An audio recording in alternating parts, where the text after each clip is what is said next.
श्री शिवाय नमस्तु। आप सभी को सुंदर पूर्णिमा की बहुत बहुत बधाई हो। बाबा विश्वनाथ की कृपा आप पर सदा बनी रहे। आ गया पूर्णिमा की रात, लक्ष्मी नहीं आ रही है, व्यापार नहीं चल रहा है, तकलीफ बहुत ज्यादा है, घर में कष्ट है, कर्जा ज्यादा है, तो एक तांबे के कलश के ऊपर, तांबे के कलश में पानी भरना, कटोरी रखना, उस पर लक्ष्मी जी की मूर्ति रखना। लक्ष्मी जी की मूर्ति नहीं हो तो चांदी का सिक्का रखना। उसके सम्मुख में आप 31 दीपक 31 दीपक घी के लंबी बाती के जला देना।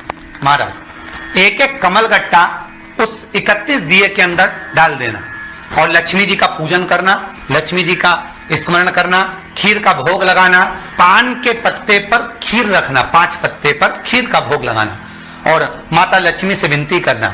सुबेरे 4 बजे तक वो रखे रहने देना, सुबह 4 बजे वो उठाना, लक्ष्मी को वापिस तिजोरी में या सिक्का हो तो उसको अलमारी में रख देना। जो खीर बनी है वो प्रसाद के रूप में सुबह 8 बजे 10 बजे 9 बजे जब खाना हो प्रेम से खाना। माता जो दिए लगाए हैं वो ठंडे हो गए होंगे, उनको रखे रहने देना, बाद में काम आते रहेंगे, या दिए विसर्जन करना हो तो आपकी मर्जी। पर वो मट्टी के दिए लगेंगे, आटे के दिए नहीं लगेंगे, मट्टी के दीप लगाना है आपको। 31 घी के दिए लगाना है। लक्ष्मी जी का पूजन करो, कंकु चावल हल्दी मोली से सब तरह से। पूर्णिमा की रात्रि को सुख मिलेगा, आनंद मिलेगा, लक्ष्मी की वृद्धि होगी, कार्य सिद्धि।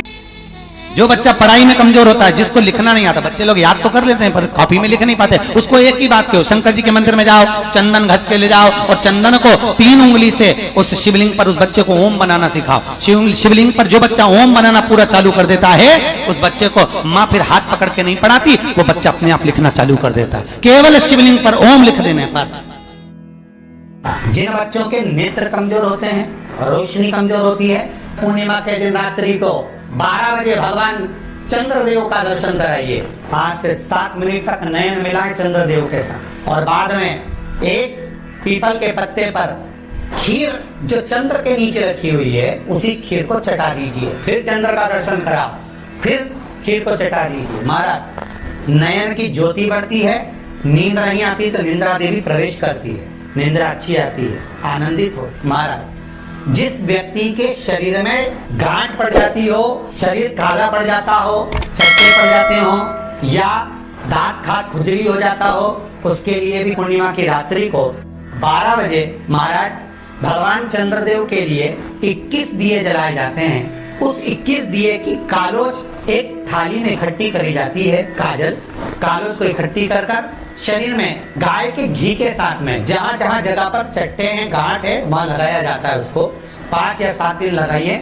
उसके बाद में रोज प्रतिदिन लगाने के आधे घंटे बाद स्नान कर लीजिए, आराम लगना प्रारंभ हो जाता है। आपको पहले भी कथा में कहा कि जिसके शरीर पर व्हाइट स्पॉट पड़ जाते हैं, सफेद चमड़ी हो जाती है या चमड़ी कहीं से सफेद हो जाती है, तो पूर्णिमा के दिन कोई बछड़े को गाय दूध पिला रही हो और उसके मुख पर जो फेन आ जाता है उसको चम्मच में ले लिया जाए और उसको लेकर जहां पर सफेद चट्टे पड़ गए, सफेद चमड़ी पड़ गई, पूर्णिमा की रात्रि को 12 बजे शरीर पर लगा लिया जाए और 15 से 20 मिनट तक चंद्रमा की रोशनी में बैठा जाए।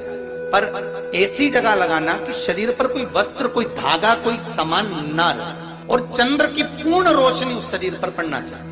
उस फैन को लगाने के लिए लगभग 5 या 7 पूर्णिमा कर लीजिए, चमड़ी अपने असली कलर में आ जाएगी, सफेद नहीं रहेगी। तो बेलपत्री दोनों में पीला चंदन, बीच में लाल चंदन, और जो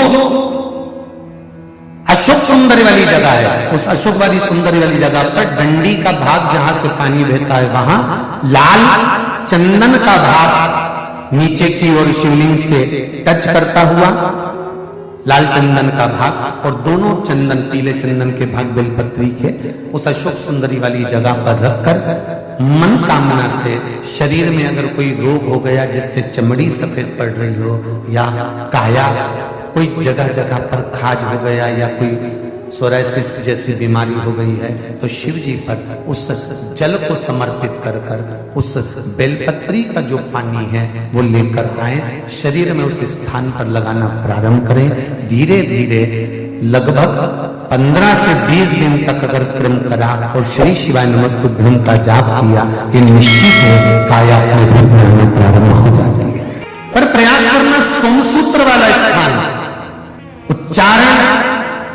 एक ही करना है आपको उस समय पर जल चढ़ाते समय, षडाक्षर मंत्र का उच्चारण। शिव शंकर जपूं तेरी माला, भोले बाबा जपूं तेरी